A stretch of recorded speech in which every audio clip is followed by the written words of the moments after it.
HSQ and WCBS-FM HD2, New York. A Good Karma Brands radio station. Michael K. is on the radio today, and he ain't afraid to say what he's thinking. It's the Michael K. Show on 880 ESPN Radio.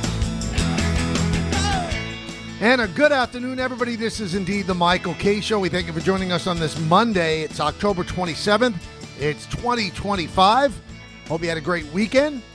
The Jets had a pretty good weekend. The Giants had an awful, awful weekend. Just terrible. And we'll break it down for the people. So, and the first thing we're going to start off with would be the passing of Nick Mangold, 41 years old, just 2 weeks after he had, made the world know that he was having kidney issues, that he needed a transplant, and then gone so soon after that. The times that we dealt with him on the afternoon show, he was just a joy. He was, full of life. What an awful expression after what happened yesterday. Always happy. Always had a quick quip. Obviously an outstanding football player as well. It startles you when you hear someone 41 years old, a former athlete, passes that quickly, but he had supposedly had a rough summer dealing with this ailment, and then he passes away yesterday. Just awful, awful news. So our condolences go out to the Jet family and obviously Nick's family and his children as well. It's just hard to wrap your mind around the fact that Nick Mangold, with that ever-present smile and that joie de vivre, is no longer with us. So just sad stuff. Really, really sad stuff. You can't say that the Jets won for Nick Mangold yesterday, but the fact that they did win, it gives something positive for the organization to feel after just an awful day. Awful day. Everyone around the Jets loved Mangold. They really did. It was tough not to like him. He was that sort of guy. And the Jets came into this game having lost their first 7 games of the year, and then they win 39-38 over the Bengals. And I'm kind of glad that Justin Fields had the game that he had. I really am. Because Woody Johnson threw him under the bus for no reason whatsoever in a very awkward, clunky attempt to, defend Aaron Glenn. He said, he's doing a good job if our quarterback can only complete a pass. Well, in the last 3 games, there were 20 sacks allowed. Now, we can say, well, a lot of it had to do with him holding onto the ball too long. Let's just say that some of it had to do with that. And one thing that I had said over and over and over again, and a lot of people did not agree with me, I would not have started Tyrod Taylor. Now, the reason that Taylor didn't start, his knee's in bad shape. He didn't even make the trip. So he was not there to start. And the bottom line is they started Justin Fields out of necessity, out of urgency. They had to have a quarterback. You can't play a game without a quarterback. So they went with Fields. And it was kind of smart in retrospect what Aaron Glenn did, because he never said during the week who was going to start. He knew that Taylor's knee was in bad shape, so why commit to Taylor and then have to scratch him and then have to go to Fields anyway? He never committed to Taylor. Now, there were stories out there that Taylor was going to get the start and that Fields was going to be benched. And you knew that Fields was going to be benched if Taylor was healthy, because the owner pretty much said, the guy can't play. The guy can't play. Now, I never understood starting Taylor. You know what you have in Taylor. Now, you can say, well, we know what we have with Justin Fields. After 7 games, you're not going to give the guy a chance to show you something? There's a lot more information to be gleaned by starting Justin Fields than by starting Tyrod Taylor. There's a lot more. We know what Tyrod Taylor is. He's a career backup. He'll give you a couple of games in a row if you need him to start. He's not great. He's going to throw a lot of interceptions, more so since he's gotten older. And at least with Fields, maybe there's something there that they saw. I know he wasn't successful with the Bears, and he was 4-2 with the Steelers. So there has to be something there. We know that he can run. So they had to go with Justin Fields, and that was the move anyway. I would not have started Taylor. I would have continued to run out Fields. Now, people kept saying, well, they do need a win. Okay, now they have a win. I don't know what that means. Now they have a win, followed by a bye week, And that's exactly what they need to just reset. And Aaron Glenn spoke today. He didn't say that Fields was going to start. He said that's what a bye week is for. Why would you not start Fields? Why? If you look at Fields' numbers yesterday, he was 21 for 32, 244 yards and a TD. And he had great help from the running game. Breece Hall, 133 yards, 2 TDs on 18 carries, 502 yards of offense, 254 on the ground. The offensive line, which had allowed 20 sacks in 3 games, did not allow one yesterday. Not one. Not one. So I'm glad for Justin Fields. And he showed his vulnerability after the game. He said that he actually was lying on the floor in his closet in his house crying over, the Jets not winning. He said he didn't feel sorry for himself. He's a man of faith, and, he thinks that God has a plan for him. But the bottom line is he went out on the field and he performed. He was challenged by the owner. He was embarrassed by the owner. And you know what? Now, Woody should be embarrassed. Because Woody can't sit there and take credit for motivating Justin Fields. Justin Fields can motivate himself. If anything, you could have taken the heart out of a lesser person. You could have completely crushed the spirit of a lesser person. But this guy had his best game. He played well against the Steelers in the first game, but this is better. And he had been awful. There's nobody denying that he's been awful. He has been absolutely brutal all year. But there's something there. Guy was a former first-round draft pick. There's something there. Benching him didn't make any sense. And I said it last week, so I'm not like piling on after he has a good game. Why? There's more questions that you can have answered with Fields than any that you would have about Taylor. There are no questions about Taylor. We know what he is. Let's just say, for kicks and giggles, that Fields goes off on a run now. Oh, maybe you don't have to think about drafting a quarterback. I don't think that's going to happen. I don't think Fields is the answer.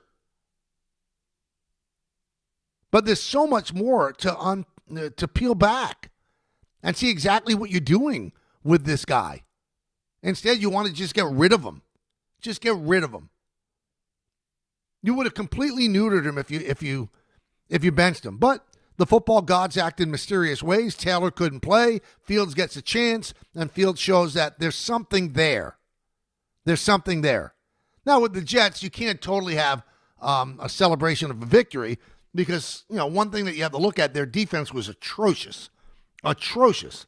They allowed Cincinnati 398 yards, 5 touchdowns. So when you have to score 39 points and you win by 1, you know how bad the defense was. But there's some wins out there for the Jets. I mean, I laughed when people said, no, they were probably going to go winless. Well, how? In the NFL, there's so many bad teams. There's so many teams that lay eggs every now and then. How are they going to go winless? So they beat the Bengals. Then they have a bye week. They have a winnable game after that. Nobody's saying that they're going to go 10-7. We're not stupid. They're not going to make the playoffs. But maybe they could show something. It was good to see Aaron Glenn finally smile. Team lifted him up. Post-game, this is a guy who was going through a lot. Trying to change a culture. Didn't do a good job of it. Hasn't coached well. Nobody is putting lipstick on a pig here. He has not done a great job whatsoever. But maybe a victory puts them on the right path. And a victory without Sauce Gardner and without Garrett Wilson. 2 of their better players. Not there. And they still won 39-38. That's about as big a win as you could have when your season is shot. Because the only way to implement what you believe in, to implement the things that you think turn a team into a winning team, is to have a victory to back it up. All of a sudden, the ears are a little more open. Why are you listening to a guy if you're 0-8? What's he preaching? Is he preaching anything that's applicable? No, you need wins in order to make it work. That's all there is to it.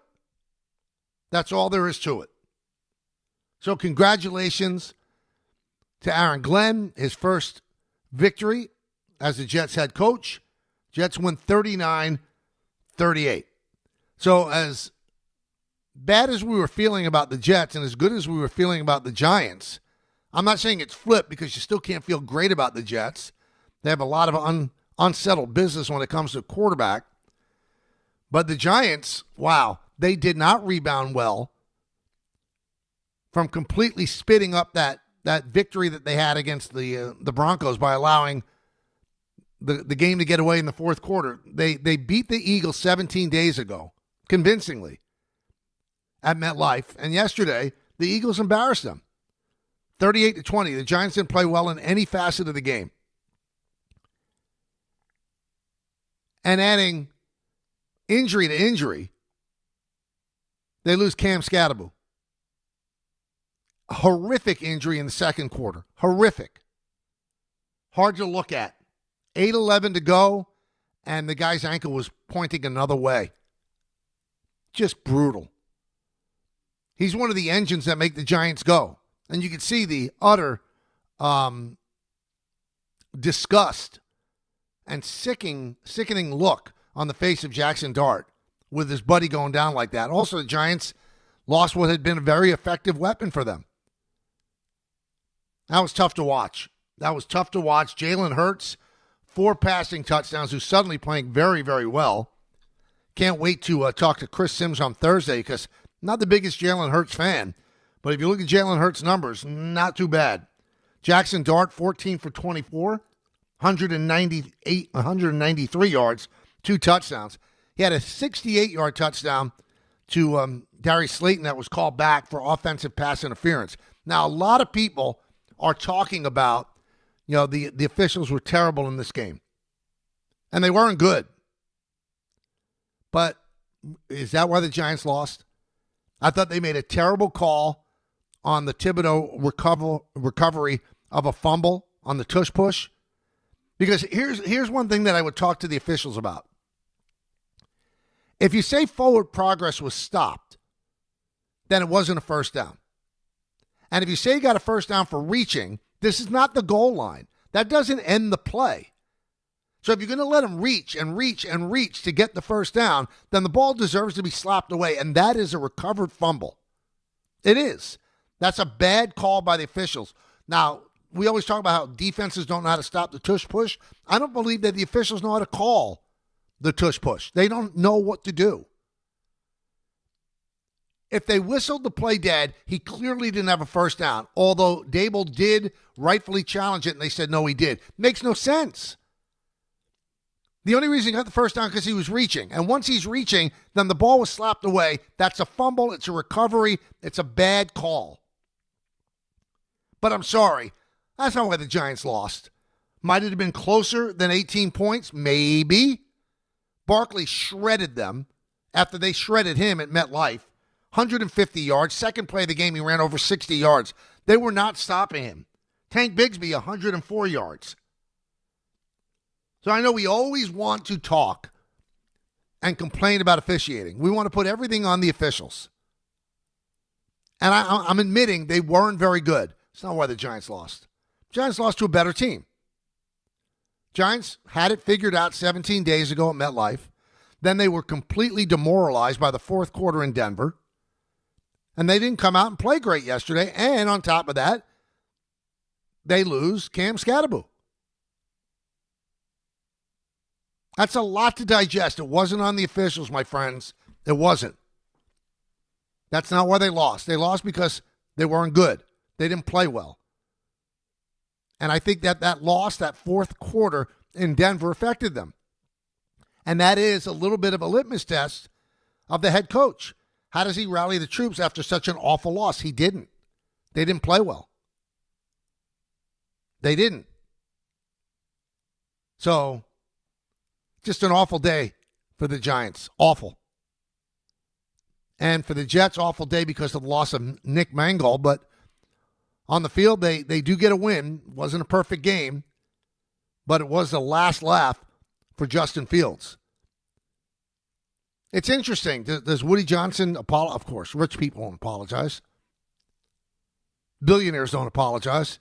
Their billions allow them to make statements like that and never have to say, I'm sorry. You know how they say love, the love story? Love means never having to say you're sorry. Being rich means never having to say you're sorry. They're not beholden to anybody. They have more money than you, and that's all there is to it. And they're not going to say, listen, I was wrong about Justin Fields. It was not a good look for the Jets. It was not something that they should be proud of, the way Woody Johnson spoke about a current player on his team. And to give credit to Justin Fields, he handled it about as well as any human being could handle it. He was great. He didn't strike out at Woody, didn't say anything. He said he wants to play better. Didn't say yesterday, take that, Mr. Johnson. Didn't. Said all the right things. Said about how he was hurt, in his closet, crying. He showed his vulnerability. And he also showed on the field that he can play a little bit. Just a little bit. Is he the quarterback of the future for the Jets? No, he's not. Is he quarterback of the future for anybody? I'm not sure. Doubtful. I'd like to see him, though, in a big situation. Maybe O'Connell in Minnesota. Maybe Sean McVay in L.A. Maybe Shanahan in San Francisco. Put him with this offensive genius. Let's see if they can solve him. Because there's talent there. We know he can run. All right, it's time for the co-host. 1-800-919-3776. That's the number. 1-800-919-3776. So as I wait for you to call in and we open up the phone calls, I do want to hang on the rim just a little bit. I gave you two winners in my two-pack for sure. And I am now 10-6, which I think is just tremendous. Thank you, Tom. Now let's compare it with our great afternoon show. Alan Hahn was 0 for 3 this weekend. Alan's now 9-15. Don actually was 2-1. He's 11-13, closing in on 500, but not really sniffing it. And then Peter is 1-2, and he is 7-17. And then you got the Caster sitting here at 10-6. I mean, that's pretty amazing. That's pretty amazing. Yeah, I'm pretty proud of myself, and I should be. Because when you're good, you're good. When you're good, you're good. Let's go to Bob in Vermont. Bob. Hey, Michael K., how you doing? Good, how are you? I met you a long time ago. Remember you when Don Manley came in the car, right? The cab? And he wouldn't sign the boy's autograph, but you and John Sterling signed the autograph for the little boy. I'm very impressed with you, Michael K. Thank you. And also, it was sad to lose Skattebo yesterday. I'm upset about that, too. Yeah, I think anybody that's a human being, anybody with a heart, I mean, how do you not feel awful? This guy plays with heart and passion. And, the tackle by Zach Bond, was it, one of those drop hip tackles? I'm not sure. They didn't call it, but the ankle went one way, the leg went another. It's just awful. It's the part of football that you hate. I hate the old saying, well, it puts everything into perspective. Well, that's football. It doesn't put it into perspective. That's football. They're going to be horrific injuries. People are going to get hurt. They put their body and soul out on the field every single game. And when they take that field every single time, they don't know if they're going to be hurt to an extent that they'll never play again. You could actually lose your life. I'm not being dramatic. Football is brutal. The things that people do on the football field, the strength, the speed, and to see an ankle just snap like that, wow, it's hard to take. It's hard to take. So yeah, absolutely, you should feel that way. It was that sort of an injury, and also a rookie who's been doing everything right. He's captured the imagination of the fan base. He's tight with the quarterback. He's at Madison Square Garden the other day for the Knicks home opener, and the crowd gives him a huge ovation. When the Giants beat the Eagles on Thursday Night Football and he ripped his shirt off, I mean, he He caught the imagination of a lot of people. And then to see him get hurt like that, again, you can't say it puts it into perspective. It tells you what football is. It doesn't put it into perspective. It tells you what football is. It's a brutal, vicious sport where a leg could snap in half, where a mind could be scrambled. That's all there is to it. It's awful, and it can be worse. So let's hope that Cam Skattebo has a quick recovery, but he's got a long road ahead of him. He had surgery last night at a hospital in Philadelphia. Imagine that. You walk into the link thinking, can we take 2 in a row from the Eagles, and you get carried off on a gurney, and then you spend the night in the hospital where they have to perform intricate, delicate surgery. Terrible. Hey, Game Time is brought to you by Tullamore Dew Irish Whiskey, because when it's game time, it's Tully time. 8 p.m. Game Time. Game 3 of the World Series in L.A. between the Dodgers and the Blue Jays. Coverage will begin at 7 p.m. right here on ESPN New York. You could watch it on Fox. That series is tied at a game apiece. And the Dodgers had a lot of trouble getting through customs. And there was some whining going on that, was it the Canadian government making it tough on them? But if you're going to the United States, it's United States customs that you're dealing with. It's not the Canadian customs. You deal with Canadian customs on the way in. On the way out, it's United States customs. 8 p.m., the Nets are in Houston to play the Rockets, and that game can be seen on Yes. Nets still looking for their first victory. And at 8:15, the Commanders are in Kansas City to play the Chiefs, and you could watch that game on ESPN and also ABC7. Tullamore Dew, the original triple distilled, triple blended, triple cask matured Irish whiskey. Be sure to grab a Tullamore Dew. Try the new Tullamore Dew Honey during today's action. Glasses up to enjoying Tullamore Dew responsibly. All right, we got a lot of stuff to talk about today. We'll talk to Steve Young in a moment. Knicks lose to the Heat yesterday, missing an awful lot of threes. Brian Kelly fired as the head coach of LSU, but a nice gold watch, $54 million. A lot of people are calling for Adam Silver to lose his job because of the gambling situation going on in the NBA. I have a little bit of a different feel on that. Aroldis Chapman, in an interview, said that he would never play for the Yankees again, ever. And if he was ever traded to the Yankees, he would pack his bags and just retire. He said that he felt a lot of disrespect with them. Yeah, a lot of disrespect. They paid you top dollar. All you did was blow big games. You had to actually go on the IL because you got an infection on a tattoo that you put on your leg during the season, and they gave you a lot of disrespect. Maybe he's saying all that stuff because he's a Red Sox now and he knows that's going to play in Boston. But really, disrespect, all that money? They traded you for Gleyber Torres, and then they gave you all that money to come back on a 5-year deal. Mike Brosseau, walk-off home run in the playoffs. Altuve, walk-off home run in the playoffs. Gave up a lot of big hits, Aroldis, and now you're going to say that the Yankees actually they disrespected you. I'd like to have instances of how they disrespected you. Did you disrespect them, deciding to go get a tattoo in the middle of a season, having be infected, and then the team loses you for a long time?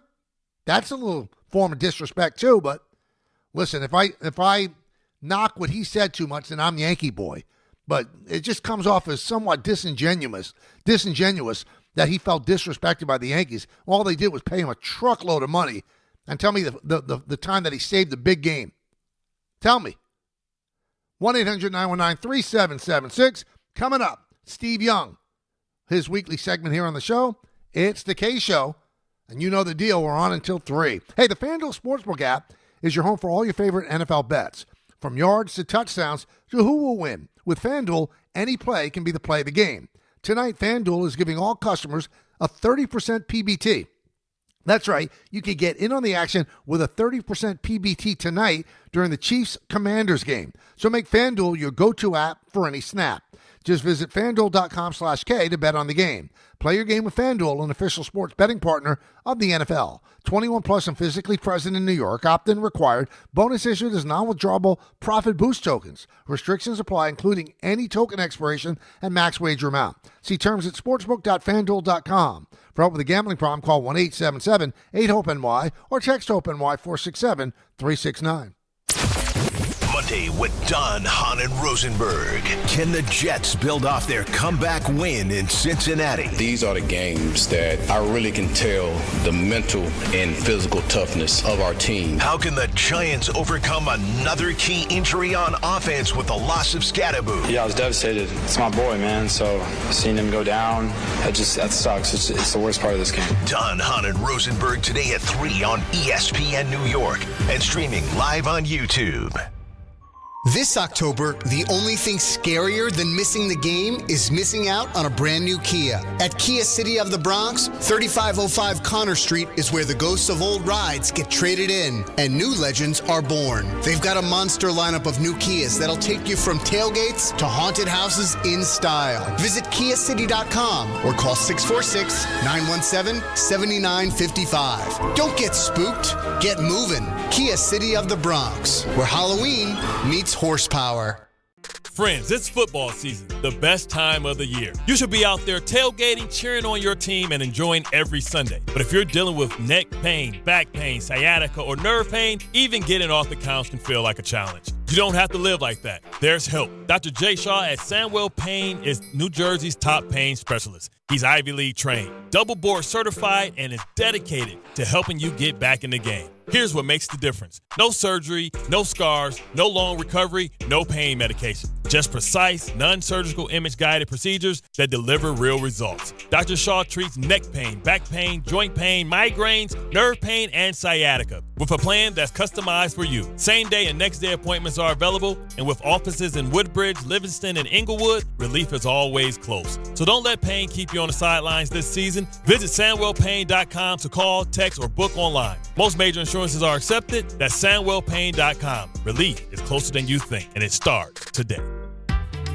Score a win this game day with Amazon Pickup, the MVP of package pickup. Need that new football jersey for the big matchup? With Amazon Pickup, you can collect your order from secure Amazon lockers or counters near you on your schedule. Whether you're running from work or home or straight to the tailgate, Amazon Pickup makes it easy and worry-free at no extra cost. Don't miss kickoff. Grab your gear and your packages when it works for you. Find your nearest Amazon Pickup location at amazon.com/pickupmvp. That's amazon.com/pickupmvp. Serving contractors, builders, and homeowners in the tri-state area since 1987, Brooklyn Window & Door is New York City's largest stocking dealer of quality Andersen window and doors. The professionals at Brooklyn Window & Door will help solve any of your window replacement needs or applications. Visit Brooklyn Window & Door's award-winning showroom to see the complete Andersen product line, including the 400, 100, A&E series. Andersen, built, backed, and serviced like no other window. Visit Brooklyn Window & Door at 185 30th Street in Brooklyn or call 718-WINDOWS. Fight fans, Bud Light and ESPN New York are sending you to UFC at Madison Square Garden. Tap the Bud Light tile on the ESPN New York app and enter for your chance to win a pair of tickets in the ESPN suite. Catching the action alongside me, Peter Rosenberg. Through November 7th, listen and enter through the Bud Light tile to score your shot at the ultimate fight night. Bud Light is the official beer of UFC, so make your move now on the ESPN New York app. Must be 21 and over. No purchase necessary. Void where prohibited. Rules on the ESPN New York app. Please enjoy Bud Light responsibly. John Ryan. Yeah, Dad. I think I came up with a killer slogan for our law firm. D'Agostino and Associates, bite back. Bite back? Yeah. When someone hurts you, you bite back. We'll be the law firm that bites back. Dad, that's brilliant. Accident victims, call D'Agostino and Associates and bite back. Hey, we could even put a big vicious dog on billboards everywhere. Yeah, and Rottweilers on buses. Hey, how about a toll-free number? What are you thinking? You know, like 1-800-BITE-BACK. 1-800-BITE-BACK. That's brilliant. But what if people hear fight back? Easy. I'll spell it out for them, like 1-800-BITE. Back. 1-800-BITE-BACK. That's 1-800-248-3222. Love it. Hey, Dad. Yeah. All this talk about biting back got me hungry. Me too. Want to grab lunch? Sure. Hey, how about a jingle? You mean like D'Agostino, law, bite back? What is it that makes the all-new Hyundai Palisade hybrid an incredible SUV? Is it the spacious interior that's comfy for the whole crew? Or the capability to go off-road? Maybe it's up to 600-plus miles of range. Is it the driver behind the wheel? What if it's all of that and more? What is it then? The all-new Hyundai Palisade Hybrid, so much more than just another SUV. Visit HyundaiUSA.com or call 562-314-4603 for more details. That's 562-314-4603. Hey, fans! Welcome back to Fansville's Cheers and Tears. Oh. Okay, so everybody deals with losing, right? To a rival on a last-second field goal. Whatever, it's fine. I'm totally fine. But I cope with losing with an ice-cold Dr. Pepper. Those 23 flavors are so delicious. They totally wash away the pain of your college football team taking a big fat L. College football, it's a pepper thing.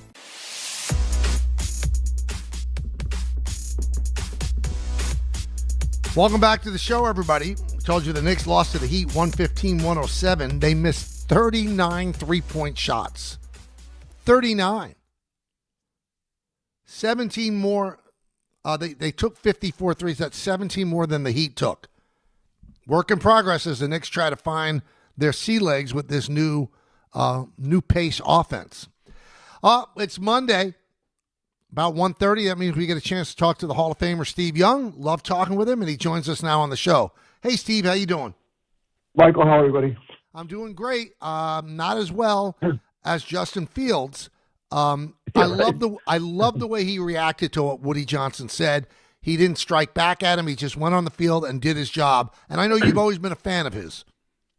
I am, and that makes me more of a fan because it's so easy to play the victim. It's so easy to be victimized by so many things that you can't control in football, especially a quarterback. But you can never allow it because in the end, I always say the truest truth is that the quarterback has the ball in their hands, and that's why you're ultimately accountable no matter what. And so I love that. I mean, Woody he's got his own issues. I wish he'd face them. I wish he'd be more vulnerable, recognize that we've got a serial series of events that he's authored that he's got to own at some point. But I love that nobody, and especially Justin, didn't bite on it and just let it be and just went and played football. And you could see the emotion. You don't realize how hard it is to play, when you're not winning. The season is so long. The pressure mounts so great. It's like you can't, it's just warrior. I know people think, oh, you're a loser. You what have you done? What have you done for me lately? You're terrible. It's all that kind of stuff.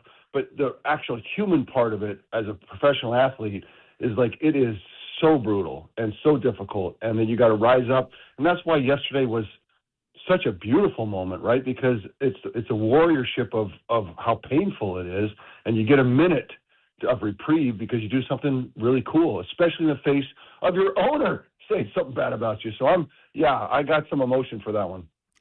Let's talk about the things that Woody said, because obviously you didn't have those stretches like that Justin has had. Did you ever take a time during the last couple of days or so to think, what would you have thought if Eddie DeBartolo had said those things about you? I mean, the owner's supposed to be on your side. Well, remember that Eddie's in the Hall of Fame for a lot of reasons, but one of the biggest reasons is that he was the first owner in sports history to look at players as partners, like we're in it together, and built that kind of camaraderie and feeling. And he used to say, whatever you need, I don't care what it is, I'll give it to you, but then you got to be champions. And so we just built this strength and bond.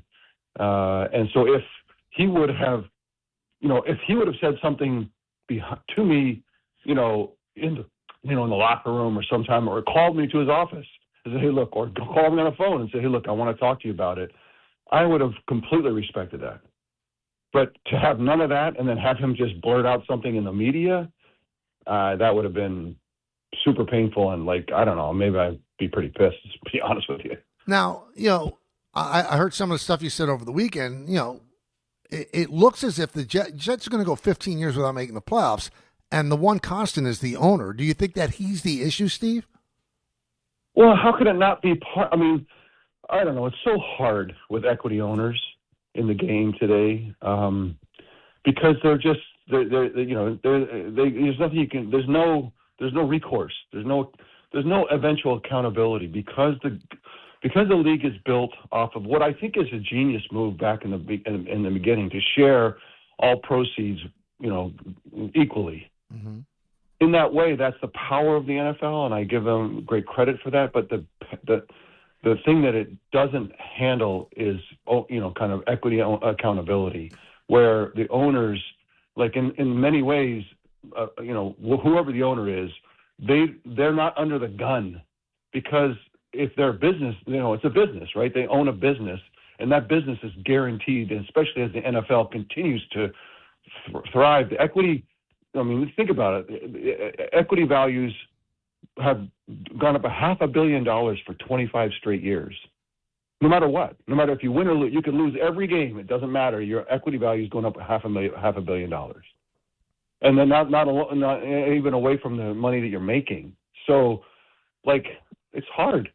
It's hard to hold people accountable. And then in the game, that on the field is so accountable, so perfectly accountable, because you have 80,000 witnesses, and you have a score, and you have a defined field, you're lined with and a clock, and it's the elements of truth that come out on the field are what I always said. If it happens on the field, it's truth, because there's no liars. You can't be not accountable. It's the ultimate accountable space. And so it's just this odd juxtaposition with the equity owner who's not accountable, who can't be held accountable. And that's just a tough, it's one of the weaknesses, but it doesn't show up much because the NFL is just so amazing. I wish we could hold people accountable for years and years and years of poor play, because they're the ones that are, in the end, it's kind of like the quarterback. There's a quarterback, there's a head coach, there's a general manager, and then there's the owner. All of them are ones that should be saying, in the end, it's all my fault, right? Because I'm ultimately accountable. And that's why you have a quarterback saying it. That's why you have a coach saying it. That's why you have a general manager saying it. And that's why the owner's got to say it. And then tell us what you're going to do about it. We can't fire you. We can't, and that's why it's so hard. But at some point, you've got to have at least a conversation around the vulnerability to say, what am I doing so wrong for so long and so much pain for the Jets? You got to, at some point, you got to be able to have that conversation. And the amazing thing, Steve, is that, he bought the team, I think, for about $900 million 20 years ago, and it's worth $10 billion. Perfect timing. $10 billion, and they've won nothing. Rex got them to 2 championship games. That's right. Again, it's like we can complain about it. It's one of the beauties of why the NFL is so powerful, is because they decided to do that. So you've got to recognize that. Some of the reasons why the NFL is great is because of that very reason. But it has a weakness. It has a flaw, and the flaw is holding ultimate accountability to performance on the field. But we can't. Look, we're spitting in the wind. Mm-hmm. I mean, it's not going to, you can, but at least you can recognize it. At least recognize it. And maybe if someone sees them on the street, say, hey, Woody, I would love to figure out a way to see how we can, can we do a 360 review, where you go and figure out why you can't hire good, what's wrong with just the carousel of failure. At some point, what are you doing that we can change and get better at? Now, the interesting thing is, he pretty much threw Justin Fields under the bus, and I believe that Justin Fields wasn't going to start if Taylor was healthy. And I never understood that, Steve, because there's so many more questions to ask about Justin Fields. We know all the answers with Taylor. We know what Taylor is. He's a 36-year-old quarterback. Why do you think they were going to bench Fields? I know he was awful, but there's more there to be seen, and the Jets aren't going to win anything this year. I thought that, maybe the football god stepped in and said, okay, Taylor, you can't play. We're going to give Justin Fields another chance, because I don't think Aaron Glenn was going to. Remember, the coach, the quarterback, the coach, and the general manager, probably in that order, are held accountable. I mean, the quarterback's on the field. He's got the ball in his hand, so he's going to be. You can't get away from it. The coach is next, right, and the general manager is next. And so when we talk about that trio, how they handle pressure, how they handle failure, how they handle their own fear about their own jobs, right? Because it's such a transient business. You can't. The owner can never be held accountable, and the coach is held accountable like day to day. It feels like sometimes. And so under that kind of scenario, coaches don't make the best decisions all the times because they're worried about their own jobs, right? They've got all these other things going on in their head. The media is just pounding. That's the one thing that's so hard is like the owner doesn't have to face the media and face the, they don't have, like, the coach and the player every day. There's an open locker room. You got to, and then questions, and like everyone's human. So you get this feeling of when you're victimized. You're like, I'm a victim of it. Now what do I do? And you do irrational sometimes things. You look back and I can't believe I did that. And it's not irrational to bench a quarterback when not playing well. It's totally rational. But in this situation, look, I guess I'm a Justin Fields believer. I'm just going to tell you, that. I think as a human, as a player, as a talent, I really want him to get the help so that he can learn to be a sophisticated passer. I think he'd be a phenomenal player. Now, he said also after the game, he was very raw and open, saying that he was lying in his closet crying. Did you ever have moments like that where things were so tough, where when you play for Tampa Bay or in the USFL, did you ever have moments like that? Yeah. Not as much as when I had moments trying to replace Joe Montana. Like it's the human drama and the day to day and the yes. And I love that vulnerability. I can't believe he shared it, because a lot of people think like that's a sign of weakness. But I'm a big fan of authenticity, and I don't know, it just makes me think more of him because I know how tough-minded he is. I know he's somebody that doesn't, he pours himself into the job every week, every day, and that's the kind of guy I want to back. And look, there's only a few spectacular quarterbacks every generation, so it's a really hard job to be really great at, and a lot of people don't get there. But I don't. But I always honor the quest, right? And I think Justin could get there under certain circumstances, but the quest is what I love too, and I want to honor that as well. All right, before I let you go, I think I've asked you this question in some iteration or another over the years, but let me ask it again. You're the Giants, this young, strong running back gets his ankle snapped where his foot is at just an unbelievably grotesque angle. How do you deal with that as a player, thinking that could be me? You live in this space, Michael, where you've played since you were a little kid, and you're so used to, just the facts, like the risk. And the risk is something that, that you assume, like you understand it, you understand your body, you understand that things could go haywire, but you never believe it'll happen, or else you couldn't go play. So you're lying to yourself. But essentially, I don't even mean that flippantly. No, I'm not lying to myself, Michael. You pretty much caught me on that one. But that's just a fact. You don't believe it's going to happen to you. And I think because you don't believe, a lot of times it doesn't happen to you. I don't know if anyone's a skier, but you're skiing down a mountain and you got to learn to get off your feet. You get into a bad spot, you're in a bad situation, get off your feet, protect yourself. And so in that way, you believe that you can go out there and take the risks and you can figure out how to protect yourself. And I think that belief, even though you say it's lying to yourself, is how you stay healthy in that way. And then every once in a while, something really weird happens. I'm very grateful I played all those years and nothing really weird happened like it happened to Cam yesterday. It happened to Fred Warner last week, where you're just in a funny spot and it catches you just right. There's nothing in the world that you can do it. You can be the most amazing athlete in the world. It catches you and it does something really terrible. And so that's it. When it happens, you immediately say, well, I see that as a possibility. That's why head injuries, Michael, I don't want to open up a whole huge can of worms here, but that's why head injuries are such a different thing, because the assumption of the risk is so unclear. Mm-hmm. Like, you know that you can go snap your ankle. You know that. You know that you can blow your knee out. You know that, like, deep down, you're not lying. You know it's possible. But head injuries, you just don't know what the assumption is. What matters? What is CT? Another mm-hmm. huge thing to open up. But I think that's the problem with head injuries, because you just don't understand. Even medicine doesn't understand exactly what's going on. So I guess we lied. But I think that's how you play. is that you believe that you can keep yourself healthy, despite the fact that you know bad things can happen. Well, I know you definitely talking from the heart and the truth, because I remember I used to ask Al Leiter, when you deliver a pitch, you're 50 feet from home plate, and there's this big, hairy guy that can hit a ball 100. I said, are you afraid of getting your head taken off and getting killed? He said, you can't think about it. You just can't think about it. He said, it's a possibility, but if you think about it, you can't perform. You can't perform. You can't.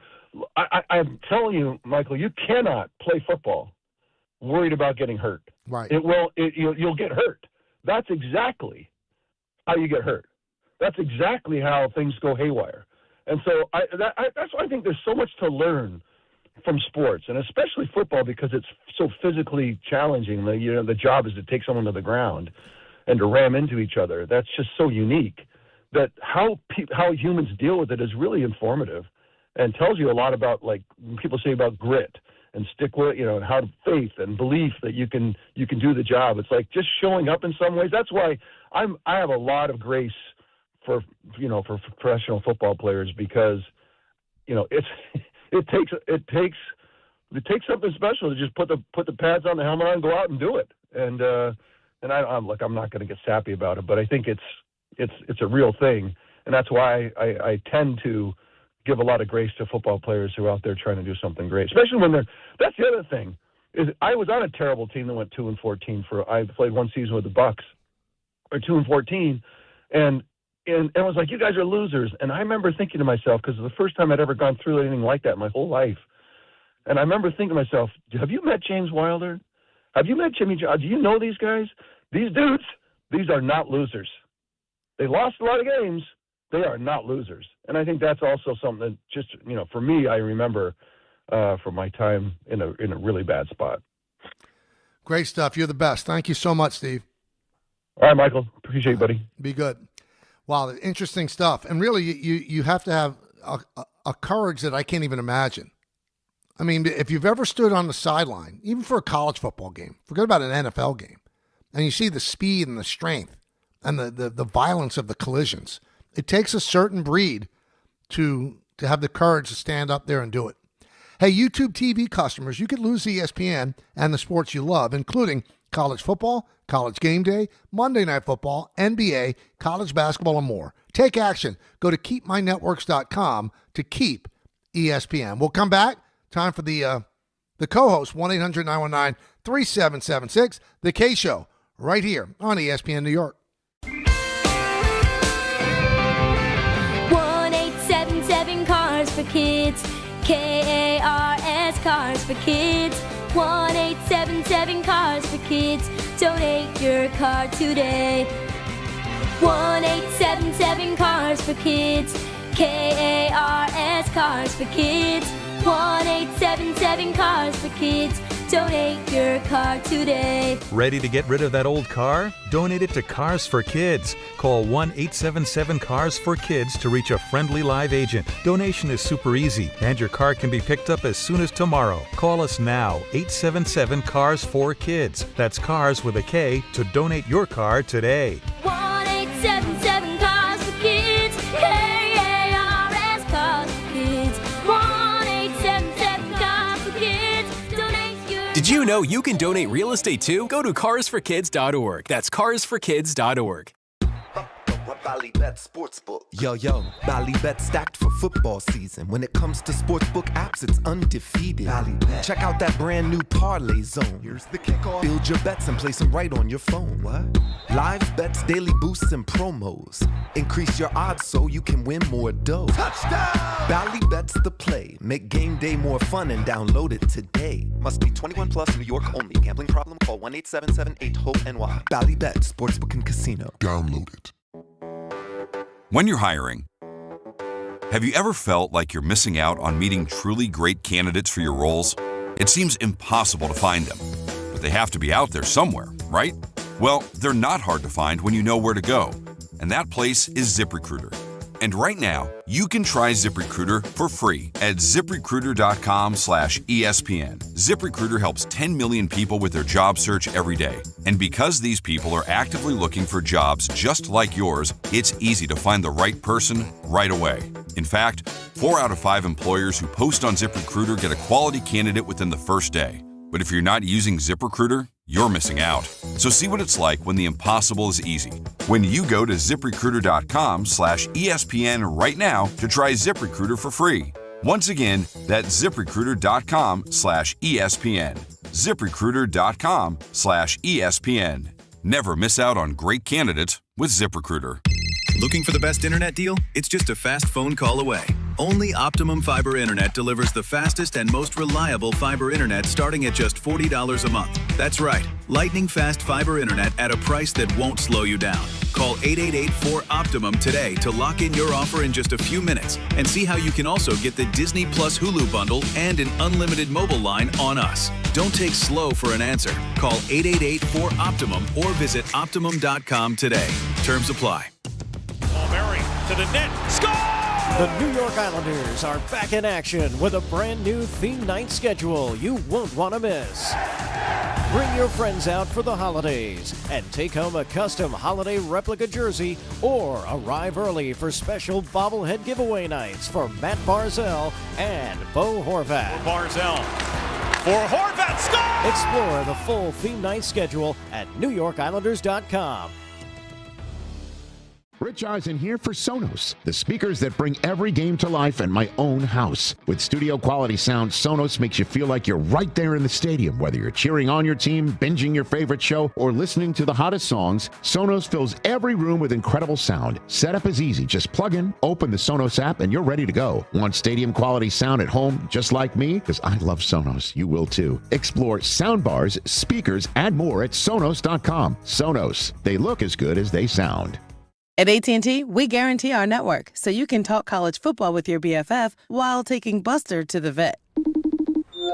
Hey, yeah, I can't believe he ate the whole thing of chicken wings. And I can't believe we're staging a comeback. Touchdown! Yes! Yes! Staying connected matters. That's why in the rare event of a network outage, you'll automatically get a bill credit for a full day's service. For wireless downtime lasting 60 minutes or more caused by a single incident impacting 10 or more towers, must be connected to impacted tower at onset of outage. Restrictions and exclusions apply. See att.com/guarantee for full details. The city that never sleeps and never stops talking sports. ESPN New York is always on. Now you can live and breathe everything New York sports wherever you are. On your radio dial, on the ESPN New York app, and streaming live on YouTube. However you watch or listen, ESPN New York is always on for you. Hear us, stream us, watch us. This is ESPN New York. Welcome back to the show, everybody. Me and you for 2. That's the way it works. 2 hours of the fastest 2 hours in sports talk radio. Lead you right to Don Hahn and Rosenberg. Speaking of Don, do you realize that as the play-by-play voice of the New Jersey Devils, he's 8-0. They've played 9 games. The only loss was a nationally televised game, which he didn't do. 8-0. He's been sticking a lot of pitchforks in him. Yeah, that's what I'm talking about. Good old Donnie. Doing it right. Hey, New York soccer fans, the Audi 2025 MLS Cup playoffs, they're here. On Saturday, November 1st, New York City FC returns to Yankee Stadium for Game 2 of their best-of-3 series against Charlotte FC. Kickoff is set for 3:30 p.m. For your chance to be there, enter now at ESPNNewYork.com or through the ESPN New York app. Just click the contest tab and submit your entry. Don't miss this opportunity to experience playoff soccer as the boys in blue begin their chase for the cup. Tickets are available now at Ticketmaster.com/NYCFC. All right, let's go to the phones. Let's go to Vinny in Staten Island. Vinny, talk to me. Hi, Michael. How are you? Good. How you doing, Vin? All right, Mike. I got a few things I want to break down for the Jets. Okay. Breece Hall is 24. Braylon Allen is 21. Isaiah Davis is 23. Garrett Wilson is 25. Mason Taylor is 21. Justin Fields is 26. You got a nucleus right there. You go out, you get the best wide receiver in the draft this year to complement Garrett Wilson. You get rid of the Williams brothers on defense because they're just, especially Quinnen, he's done. And you build off of Justin Fields. The kid can play. You've seen it yesterday. And they got to go out and get an offensive mind. They got to go get an offensive genius. If they're not going to get rid of Aaron Glenn, obviously, but go out and get an offensive mind that knows what he's doing. Thank you, Michael, for the call. I appreciate it. You got it. But if you get an offensive mind, that offensive genius, the next job that he wants is a head coaching job. So he's not going to come and be the offensive coordinator for a defensive-minded coach. It's going to be tough. You hope that Engelhardt does the job and comes up with creative stuff like he did yesterday. But yesterday, the defense was the problem. And that's the one thing I would warn about. You're looking at all the good. I don't know if they have the proper personnel for the way that Aaron Glenn wants to play. And although Breece Hall is young, he's due for a contract. Do they want to pay him all that money? Now, there's about 8 days before the trade deadline, or do they trade him for some draft capital? That's the big question that they have to answer. What do they do? Because if they keep him and then they don't sign him, they lose him. I guess they could tag him, but do you want to pay that much? It's an interesting conundrum. And that's quite a leap, though, Vin, to say that Justin Fields is the answer. Now, I think there's more there. Hall of Famer like Steve Young thinks there's something there. But I don't know if I'd say, because he had one good game out of 5. Like he sat one game. But because of the concussion. One good game out of 6, should I say. That he's the answer? No, I don't think so. I can't go there at this point. Joe in West Harrison. Joe. Mike, get out. How are you, buddy? How's it How going? you doing, man? Good. I just want to jump on, especially the last caller. How could this person say that Fields is the nucleus going forward? He was benched, you even said it, at 4-2 by one of the best coaches in the league, if not top 3. He's not the future. And you're right, the defense was pathetic last night. I'm sorry. They need so much more. I mean, I wanted Aaron Glenn. I'm glad he got his first win. I don't know if he's the answer, but the offensive coordinator is off the Ben Johnson tree, is he not? So he's more than qualified, I would think. But they need much more they got now. It's funny. Engstrom's had some bad games too, and yesterday was a good game. He was imaginative. He used the running game, which is what they want to do anyway.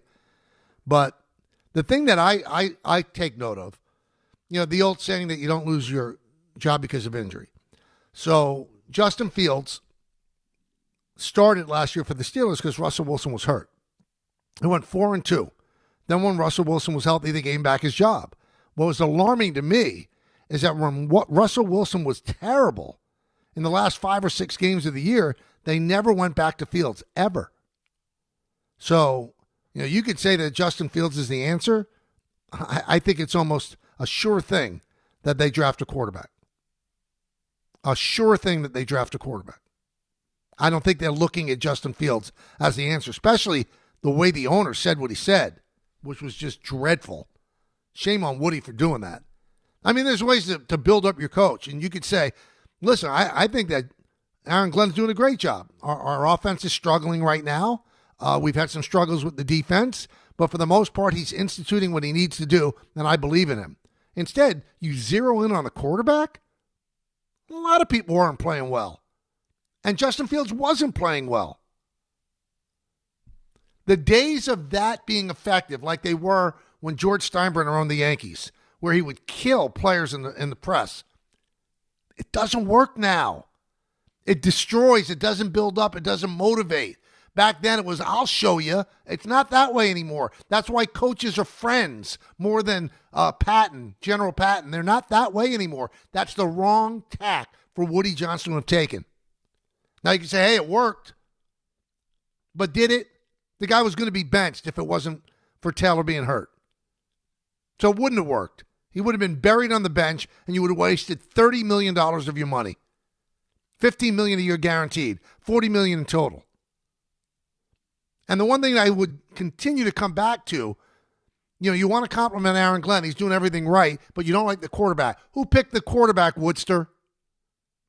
Aaron Glenn and Darren Muji. They picked the quarterback. So you can't be that high on your coach and down on the quarterback because the quarterback didn't sign himself. We'll be back. Did you know women account for 2/3 of all Americans living with Alzheimer's and 2/3 of all Alzheimer's family caregivers? Join the Alzheimer's Foundation of America at its Women Empowerment Forum on November 5th in Amityville to learn practical ways women can reduce their risk for Alzheimer's and enhance quality of life for themselves and their loved ones living with Alzheimer's. For more information or to register, visit alzfdn.org or call 866-232-8484. Hey, this is Mika Zibanejad. Hey, this is Adam Fox. Catch every Rangers game right here on 880 ESPN. WHSQ and WCBS-FM HD2, New York. Make cancer screening a part of your annual healthcare routine. New York Presbyterian offers a full range of cancer screenings, including lung, cervical, prostate, colorectal, breast, and more. Regular cancer screenings could save your life by detecting cancer at its earliest, most treatable stages. Screenings are available across New York City and Westchester. Learn more at nyp.org/cancer screening. Stay amazing. New York Presbyterian. There he goes to the 20, 10, 5. That's a Jet touchdown. That's a Jet touchdown. Jets fans, be there at MetLife Stadium to see the New York Jets take on the Cleveland Browns on Sunday, November 9th at 1 p.m., presented by Verizon. Don't miss your chance to experience the excitement of game day at MetLife Stadium and cheer on your Jets. Lock in your seats at nyjets.com/tickets and get ready to clear the runway. Hey, bro, weirdest thing is happening at the game. This guy sitting next to me says, "You're our good luck charm." Every time I crack a Bud Light, we score a touchdown. Now his entire family wants to buy me Bud Lights. I think I'm some kind of a football prophet. Talk soon. The team needs me. Anything for Bud Light, the official beer sponsor of the NFL. Stock up today. Enjoy responsibly. Copyright 2025 Anheuser-Busch Bud Light Beer, St. Louis, Missouri. Harry Douglas here. Look, being a man doesn't mean skipping self-care. Manscaped makes it easy to feel confident, clean, and ready for anything. Whether you're at work, hitting the gym, traveling for business, or heading for a night out. The Lawnmower Trimmer gives you precision, the Beard Hedger keeps your look tight, and their grooming essentials smell incredible. Manscaped's tools are built to perform, helping you stay sharp, smooth, and feeling your best every single day. Because real confidence starts with a clean cut and the right gear. Get all the Manscaped products you need right now at your local Target. Okay, all signed up. Easy. Now let's run payroll. What the? Hey girl, I'm you with more gusto. Nice. Who's that? New social media manager, hired and onboarded with gusto. And spoiler, we're kind of famous now. Wait, we're famous? Oh, well, I'm famous. Payroll, benefits, and HR. Designed and built for small businesses. Choose a future with gusto. Welcome back to the show, everybody. World Series Game 3 is tonight. And if you listen to me at the beginning of the World Series, I gave you the key. So let me repeat it. When the Blue Jays can foul off pitches and make the pitcher work and get the starting pitcher out of the game early, they will win that game. The Dodgers don't have enough in their bullpen to cover a lot of outs. So that worked in Game 1 against Blake Snell. That worked in Game 1. Game 2, it almost worked because they had Yamamoto on the ropes. They had him on the ropes, and they couldn't put him away. They had him throw a lot of pitches in the first 3 innings, and you could see him being out of there in the 6th. So if he was out of there in the 6th and the Dodgers would have had to get 9 outs out of their pen, I don't know if they'd have been able to do it. So Yamamoto did what he had to do. He retired the last 20 batters in a row. After Alejandro Kirk hit a sac fly to tie the game at 1, he did not allow another base runner. And he did it economically. He did it in a way that shut the Blue Jays down, didn't allow them to use their most important tool, which is the ability to foul off pitches, because he was so nasty. And they won 5-1. So the Blue Jays blew them out in game 1. They lost 5-1 in game 2. Yesterday was a travel day, which was supposedly a bear of a travel day for the Dodgers. And tonight, you would think that the pitching matchup favors the Dodgers. They have Tyler Glasnow going. And it's Max Scherzer going for Toronto. I don't know on a game-to-game basis what Scherzer has. He's 41 years old. He pitched okay against Seattle. I thought he pitched pretty well. He had that stare down with Schneider on the mound. We'll see. We'll see if he could do that against a really good Dodger team. Dodger team can hit, especially the top of the order. So if he can give them 5 innings, maybe they can cover it in their bullpen.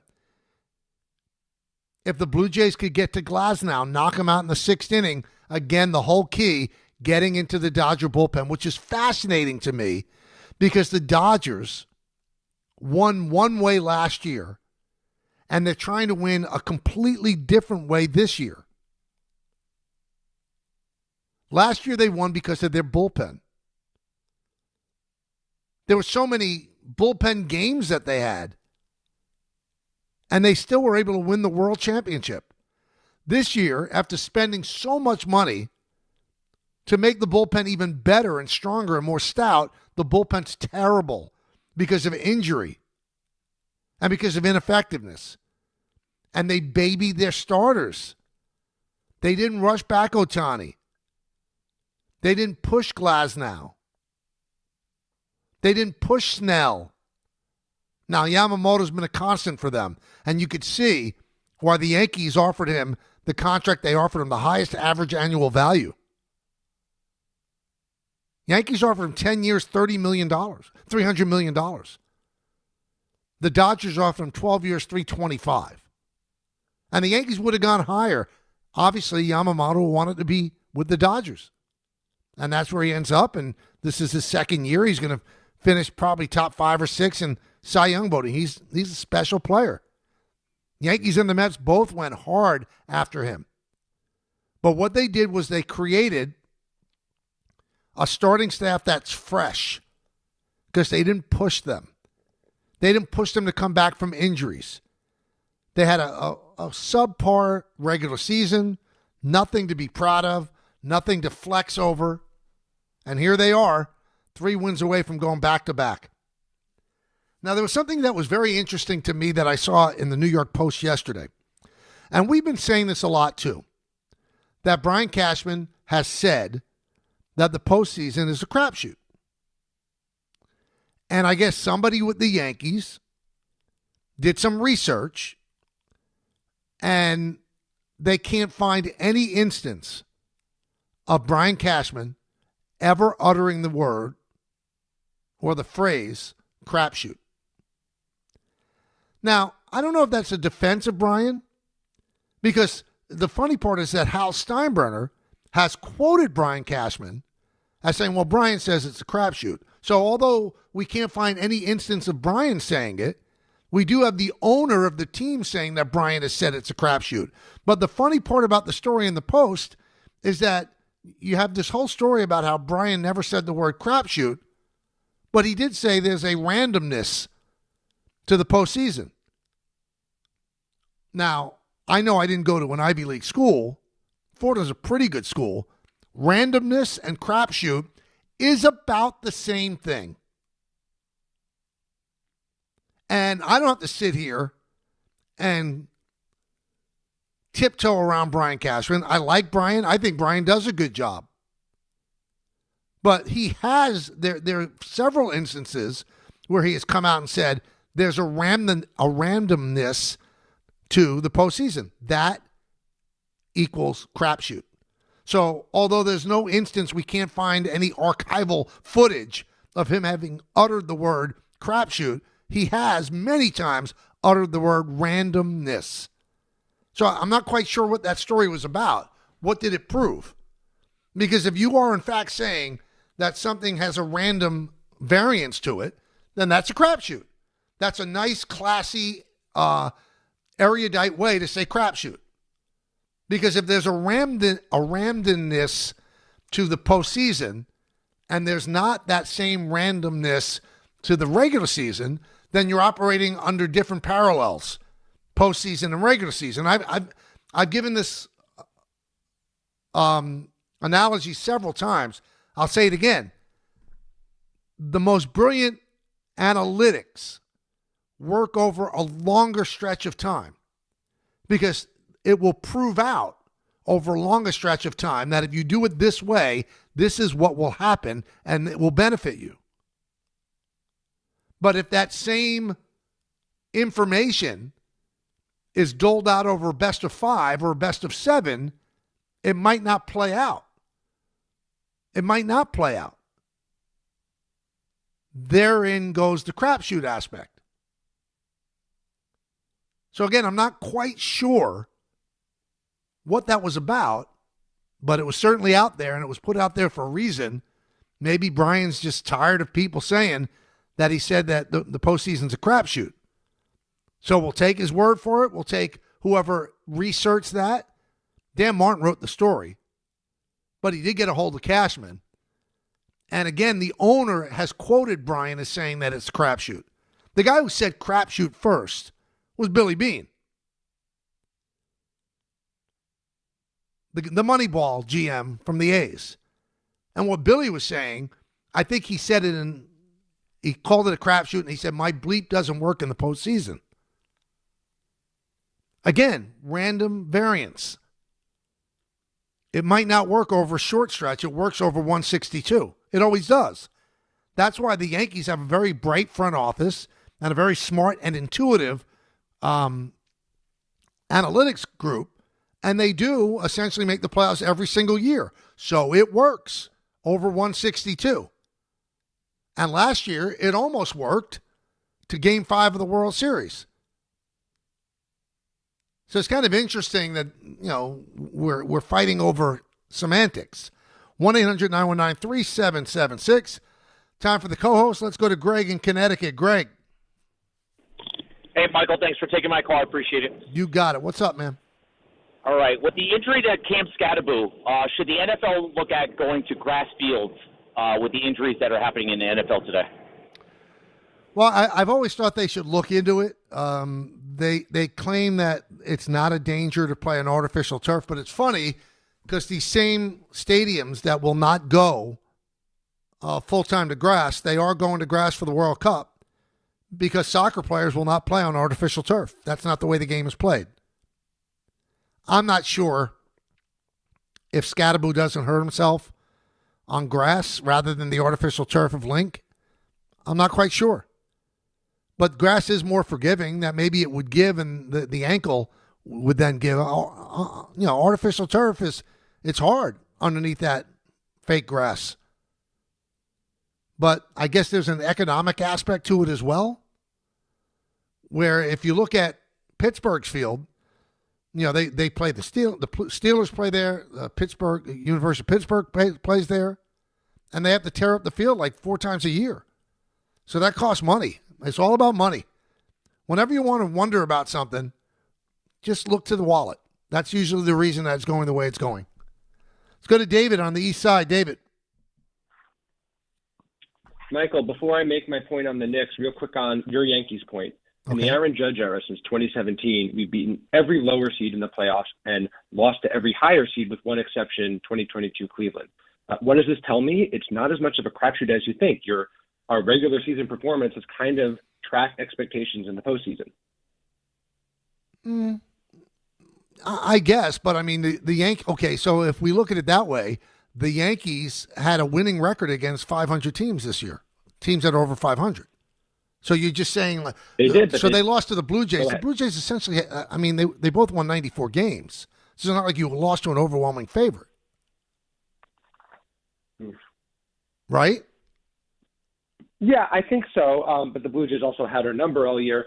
It's just all I'm trying to say is I think the goal should still be to be the 1 seed every year and not just try to be a playoff team. That's right. Oh, I agree. I think that was their goal. That's why they played as hard and they played their regulars right through September, because they wanted that number 1 seed. They realized how important it was. So I couldn't agree with you more. Yeah. I don't think that their aim each year, David, was to just get into the playoffs. They want to win the division because, I mean, you want to win a series without playing, which is what a bye does. And also you want to have home fair field. Enough. So maybe we are on the same page. I do want to make my Knicks points if that's all right. Okay. Yeah. So the Knicks shot 54 threes last night, which was a franchise record. I get it. That's the NBA in 2025. But I don't believe that's what this roster was built to be. We're not the Celtics and we're not the Warriors. So let's just pour one out for Tom Thibodeau, who was like one of the last real NBA coaches. There was something special about the idea of winning it all under Tibbs. It would have been a huge FU to load management, to three-point shooting, in a league where players don't want to be coached. So look, we're only 3 games in against the Heat, but what I saw yesterday from Mike Brown, if he's just trying to turn the Knicks into a regular three-point shooting team, I don't like what I saw. Well, I mean, it's interesting to me, David, and we're going to have to see how it plays out. What pace means. So does pace mean that they're going to fire up as many threes as they can? I don't know if they're a team that's built like that. I mean, they've got some three-point shooters. So when Josh Hart is on the court and Mitchell Robinson's on the court, you're playing 3-on-5 when it comes to offense. Josh isn't a good three-point shooter. Mitchell Robinson's a terrible three-point shooter. So I don't know, like with the Celtics, when you had Al Horford on the floor, he was a three-point shooter, so you weren't giving away a player, so to speak. Maybe it was just a one-off. Maybe that was just one game, because they have not been three-point dependent in the first couple of games before that. Yesterday got out of hand. They fell behind, especially in the fourth quarter, and they're firing up threes. It didn't work. I mean, you can't hit that few threes and miss 39 of them. So that means so they took 54. That means they made 15 threes. It's not good enough. It's not good enough. The math doesn't work there. You got to shoot about 40% from three to have the math work. That's not 40%. Let's go to Juan in White Plains. Juan, talk to me. Hey, Michael, thanks for taking my call. If no one told you today, allow me to tell you that you are the man, sir. Okay.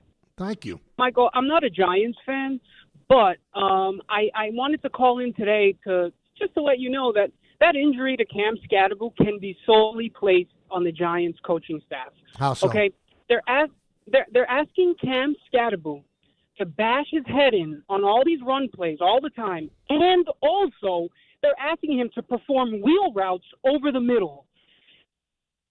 High level of coaching and player management, right? To have guys prepared to perform their roles. It was overutilization. No one's talking about it, but that wheel route over the middle is essentially, Tyrone Tracy's route, right? And then you mix and match. But I've been watching the Giants use Skattebo now for like a month, and they drive this kid into the ground. They ask him to do all these things, and honestly, I think that was the last straw yesterday. Was asking Cam Skattebo to go over the middle on the wheel route after bashing his head in like. But you keep bringing up bashing his head in. That's the type of player he is. That's what he does. That's what he did in 2 separate stops in college. That's what makes him different. He's like a battering ram. So you don't. I mean, I always worry about Cam Skattebo getting hurt, not having his ankle snap, but having his brain scrambled. The guy does not avoid contact. He initiates contact, and that worries me over the long haul. But you're saying they haven't bashed his head in. That's him. That's who he is. That's who they drafted. That's who they scouted. That's who the guy that played in college. They're not asking him to do anything he hasn't done before. He's that sort of player. So you're going to sit here and complain because they're asking him to be the player that he's been? That's who he is. I'm sorry, that's who he is. It's kind of sketchy argument, Juan. I'm not quite sure where you're going with that. It's not a Giant coaches. This is a dangerous sport. And I'm not being cold about it. This is a dangerous sport. You're going to get hurt, especially the way he plays. So you're going to protect a player from himself? Then what's he bringing them? Really, what is he bringing them if he leads with his head? That's who he is. Have you ever seen him try to avoid a tackle? No. He wants to embarrass the linebacker or the guy in the secondary. He wants to roll all over them. That's what he wants to do. Let's go to Christopher in Long Island. Christopher. Hey, Michael, how are you? I'm good. How about you? I'm doing great. Yesterday I was watching the game with my 16 and 14-year-old kids, and who are unfortunate to grow up as Jet fans. That's your fault, right? And it is, but they learned from their cousins who are 24 and 28. Okay. Also Jet fans. They've lived a life. They haven't seen wins. Their parents who are 43 and 46 were Jet fans. We had neighbors come over who are huge fans of the Jets. They're both 17. They're twins. They're 17 years old. They've never seen a winning season, as long as they've been watching the team. Their parents who are 49 and 51, not once, for as long as they've been watching the team, just to see this club come together and have a winning season is just, my grandparents or my parents who are 79 and 82, both are diehard Jet fans, and it's kind of rolled down to my brother. He's 42. His wife is 47. I don't need all the ages, Chris. I don't need everybody's age. So what do we got? Well, it's just ridiculous, the fact that, I'm 43. My wife is 41. Never. Okay, I'm out. I mean, listen, what's that company that does genes and stuff? I forget the name of it, where you send the DNA them. I mean, really, he gave me the ages of everybody in his family. He sounds like a night. What was that, Tom? Ancestry.com? Yeah, it feels like I'm doing a bit on Ancestry.com. My mother's 79. My father's 82. My cousins are 25 and 20. I mean, really, who cares? You had a point to make. What it said on the screen was, why should Woody apologize? Because he should be a human being. You never got to that, but I'll help you along after we got through all the ages. Because everybody in football has annihilated him for what he did. Everybody who covers the Jets, the only guy who defended him on NFL Countdown yesterday was Rex, because Rex has a relationship with Woody. Alex Smith absolutely destroyed him. Said it's terrible what he did. I don't think Woody is evil. I don't think he's that guy. I think he's kind of like almost Mr. Magoo. Like he's clueless. He's not evil. I don't think he said that to be evil. I think he thought he was being clever, and he kind of talks in tangents, and it got to the quarterback, and he threw him firmly under the bus. So it would be a good look for Woody. There are people that work for the Jets. I mean, we were connected to the Jets for the entire run when we had the afternoon show. And there are great people there. Unbelievable people in their PR department, their front office. They're helpful. They're really kind people. Somebody should be able to tell them, Woody, just say, listen, I made a mistake I shouldn't have said about the young man. It would make him look better. But it shows you there's a tone deafness to Woody. Remember when he had that Zoom press conference, and the woman that was moderating it kept saying Ambassador Johnson? It's tone deaf. Being an ambassador, you didn't do anything special to be an ambassador. You donated to the right guy who became a president. So there's nothing to hang your hat on or hang on the rim about that you actually have to be referred to as Ambassador Johnson. There's so many missteps like that. That's my point. There's so many missteps. Ambassador Johnson? Mr. Johnson. You buy your ambassadorship. It's nothing to be proud of. You think that Donald Trump picked Woody Johnson because Woody Johnson was the best person to actually be the point guy in dealing with the people in England? No, because he was a big contributor to the campaign, and that's what politicians do. They reward their supporters with ambassadorships to nice cities and countries. So when you have a Zoom call, I guess it was the Robert Saleh thing when he fired Saleh after 5 games. That was smart. Ambassador Johnson, stop. Made him look bad. What he said about Justin Fields makes him look bad. And I don't think he's an evil guy. I think he's Mr. Magoo. That's what I think he is. He's Mr. Magoo. Hey, YouTube TV customers, you could lose ESPN and the sports you love, including college football, college game day, Monday Night Football, NBA, college basketball, and more. Take action. Go to keepmynetworks.com to keep ESPN. We'll come back. This is the Michael K. Show. We roll till 3 right here on ESPN New York. Monday with Don, Hahn, and Rosenberg. Can the Jets build off their comeback win in Cincinnati? These are the games that I really can tell the mental and physical toughness of our team. How can the Giants overcome another key injury on offense with the loss of Skattebo? Yeah, I was devastated. It's my boy, man. So seeing him go down, that sucks. It's the worst part of this game. Don, Hahn, and Rosenberg today at 3 on ESPN New York and streaming live on YouTube. Why do you go to Princeton Longevity Center? We go to Princeton Longevity Center because my husband's cardiologist told him having this exam saved his life. Because somehow 20 turned into 40, and now I need to take my health more seriously. The Princeton Longevity Center designed a program to keep me healthy and active, so 50 and 60 will be no sweat. Because even though my cholesterol is high, it turned out my arteries are clear. That's a big relief. Whether you want to make the most of your future years or just want peace of mind, you need the Princeton Longevity Center. Their comprehensive preventive exam combines the latest technology with caring experts to create your personal plan for staying well. Because I shouldn't have to wait an hour for a 10-minute physical. I go to Princeton Longevity Center because I get everything done in one day and take my results home with me. Find out why you need Princeton Longevity. Call 888-8000-PLC or go to PrincetonLongevityCenter.com. Call 888-8000-PLC. That's 888-8000-PLC. Score a win this game day with Amazon Pickup, the MVP of package pickup. Need that new football jersey for the big matchup? With Amazon Pickup, you can collect your order from secure Amazon lockers or counters near you on your schedule. Whether you're running from work or home or straight to the tailgate, Amazon Pickup makes it easy and worry-free at no extra cost. Don't miss kickoff. Grab your gear and your packages when it works for you. Find your nearest Amazon Pickup location at amazon.com/pickupmvp. That's amazon.com/pickupmvp.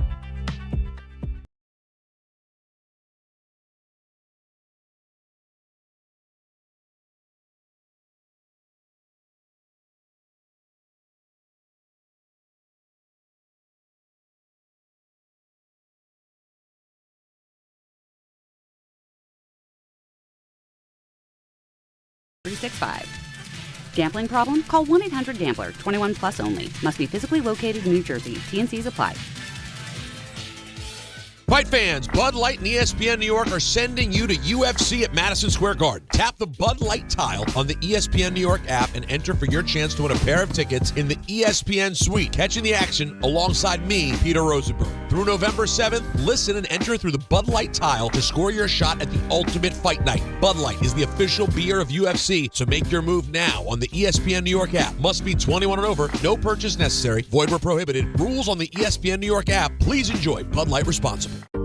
Every aspect of your business will operate better and faster with artificial intelligence. AI is a race, and companies that act first will win. Thrive Managed AI is your advantage over all your competitors. Thrive partners with you on a smart, secure AI strategy for your business. Then they deploy and manage it for you. Be first and win the race with Thrive Managed AI. Start with a complimentary strategy consultation at thrivenextgen.com/ESPN. That's thrivenextgen.com/ESPN.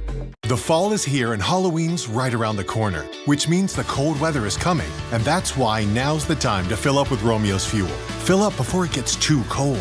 Now is the best time because prices are still so low. Romeo's Fuel makes it easy for you to keep your house comfortable and warm in the coldest months. Get discount home heating oil from the best in the business. Order online at romeosfuel.com for the best and lowest price on home heating oil. That's romeosfuel.com, romeosfuel.com, romeosfuel.com. If you've been injured in an accident that wasn't your fault, then you need a lawyer who knows New York's unique personal injury and workers' compensation laws. At the Parisman Firm, they have decades of experience handling all types of accident cases and a proven track record of delivering huge results. Their team has already recovered nearly $1 billion for injured New Yorkers. From construction to car accidents and slips and falls, they've got you covered. Call the Parisman Firm now at 718-WORKERS, where your case is their cause. Get the justice you deserve today. They say a full marathon is the ultimate test. For me, it's more than a race. It's a milestone I once thought impossible. Michelle Smallman here, and I'm running my very first marathon in New York City with the support of Gainbridge and Gainbridge Assists powered by Parity. Together, we're empowering girls and women through sports and education, with grants to 32 organizations in 21 states. Every step I take is for the finish line and for the next generation chasing their dreams. Here's to 26.2 miles and a future with no limits. Paying extra for tire care is BS. You know, bad service. So at Midas, we're rolling out our BS-free tire guarantee, included with paid installation and tax on every purchase. You'll pay nothing for flat replacements, nada for flat repairs, and zilch for tire rotations every 5,000 miles. That's $0 for all that. So with this limited lifetime tire guarantee, you'll pay a whole lot of nothing compared to what the other guys charge for tire care. That's the BS-free tire guarantee, only at Midas. Welcome back to the show, everybody. Hey, ESPN New York is giving you the chance to experience UFC 322 at Madison Square Garden on November 15th. One grand prize winner and a guest will score tickets to the ESPN New York Suite hosted by Peter Rosenberg. Enjoy the energy of the Garden, the comfort of a private suite, and world-class UFC action alongside one of New York's biggest sports personalities. Wait, I thought they said Peter was there. To enter, find the contest tile on the ESPN New York app to submit your entry. It's brought to you by Bud Light, the official beer of UFC. So there seems to be a cry about Adam Silver losing his job over what's happening in the NBA, that he got them involved in getting in bed, so to speak, with the gambling sites. And I roll my eyes at all criticisms of commissioners. Like, commissioners work unilaterally without anybody telling them what to do. They're not a king. They're not a president. They are somebody hired by the owners to make them the most money possible. That's what they are. Adam Silver didn't have this epiphany, hey, let me sign deals with FanDuel and DraftKings, and I'll put my league in peril. No, he's guided by the owners to do that, who vote on those decisions. And if he says, I don't think this is a good idea, you know what they do? They fire him. I love all the criticism of these commissioners as if they work without any checks and balances.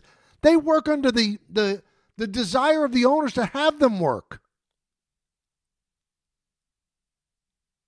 I once saw a commissioner, a well-respected commissioner, in a situation where there was an owner of a team of the league that the commissioner, I'm being as vague as possible, the league that the commissioner was the head of. And the owner walked by, snapped his fingers and says, now. And the commissioner jumped up and ran after him. Now, you would think, well, that could never happen to the commissioner of the sport I like. It will, and it does, and it always will, because they are beholden to the owners.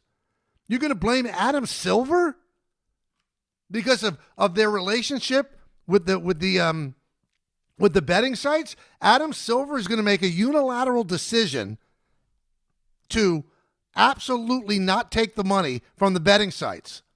I mean, are you people kidding me? And then to actually say that what's happening, or what could be happening in the NBA right now with all these allegations and charges and things like that, that it's because they're in bed with the sites. Really? Who was Major League Baseball in bed with during the White Sox scandal? Was it legalized gambling then? The New York City college basketball scandal in the 50s. There's no FanDuel or DraftKings or Bet365. The Boston College scandal. I mean, are you kidding me? That's why these players are doing it? The poker game that they're alleged that they brought, marks there. That has something to do with legalized gambling? That's illegal gambling. Chauncey Billups got involved, allegedly, with an illegal poker game where he got rubes to come in and lose money because of a deal with FanDuel? Come on, man. You guys are just grasping. You're trying to make A equal D or 1 + 1 = 4. You know who loses money on apps? Poorer people.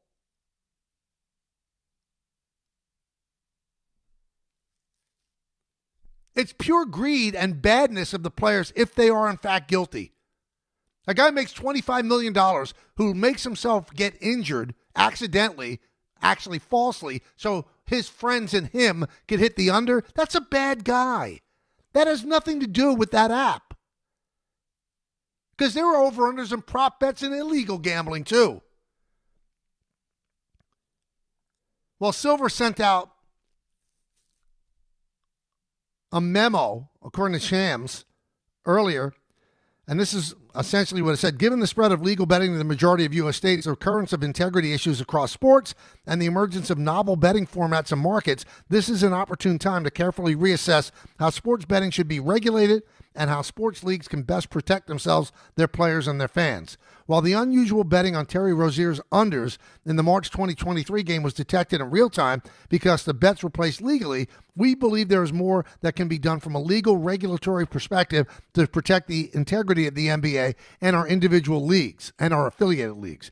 In particular, proposition bets on individual player performance involve heightened integrity concerns and require additional scrutiny. We have also begun a process of reviewing league policies regarding injury reporting, the training and education of all NBA personnel, and safety measures for NBA players. With sports betting now occupying such a significant part of the current sports landscape, every effort must be made to ensure that players, coaches, and other NBA personnel are fully aware of the dire risk that gambling can impose upon their careers and livelihoods, that our injury disclosure rules are appropriate, and that players are protected from harassment from bettors.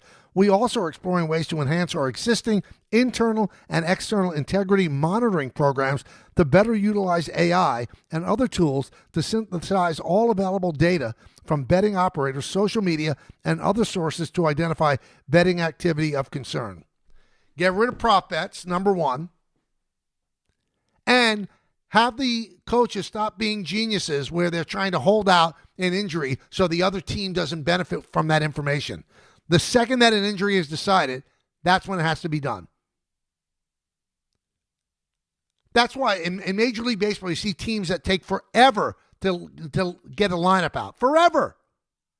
There has to be a cutoff time for when your active players that are able to play have to be announced. Where your starting five in the NBA has to be announced at, 5 o'clock. And no bets can be made on over-unders until 5 o'clock. Same thing with Major League Baseball. Get the lineup out at 4 o'clock for a 7 o'clock game. That's plenty of time. If you don't know by 4 o'clock, then that player is not going to play.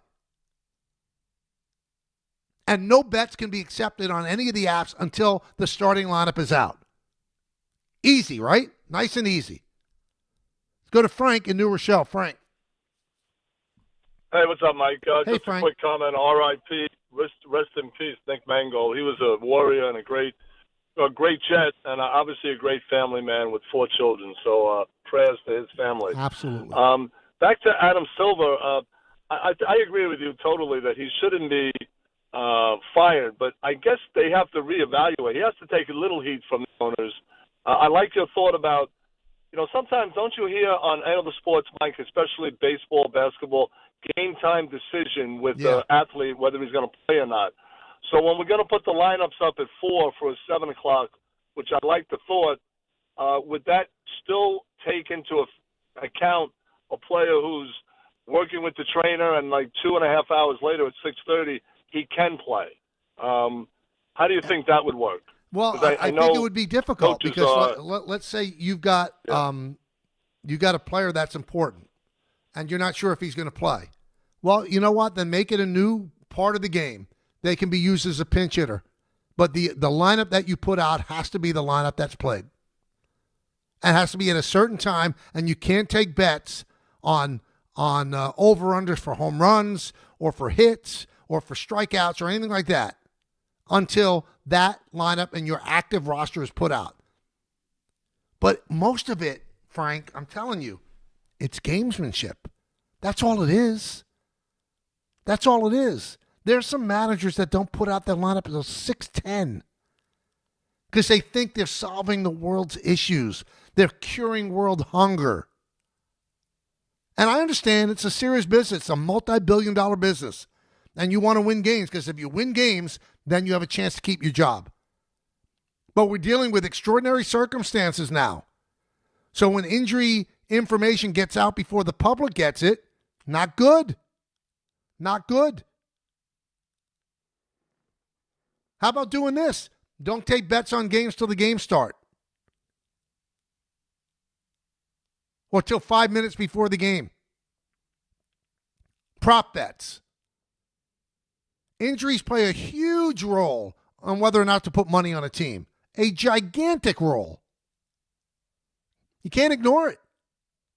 You shouldn't ignore it. It's a big part of gambling. It's a big part of Wall Street. You know what? There's such a slight difference between insider trading and just getting information. Having the right people in the right spots. What's legal, what's not legal. There's a very thin line. It's a tightrope that you're walking. I think that you want to get rid of a lot of the negatives going on. Get rid of prop bets. I mean, look at the two Cleveland pitchers that are on administrative paid leave. People were betting on whether or not the next pitcher was going to be a strike. Stop it. Because you can get to a player. Because a player who's not that bright might think, who's getting hurt if they bet that the first pitch is a ball and I throw it 2 feet outside? Who's going to be hurt? I could still strike out the guy. Everything has to be on the up and up for a sport to survive. Now, do I think that if the stuff with Rozier and Billups and Jones turns out to be true and that they're guilty, that it destroys the NBA? No, I don't. I think that's an overreaction. But you do not want a sport to turn into the WWE, where the results are not legitimate, they're scripted. You don't want the public to lose trust in your product.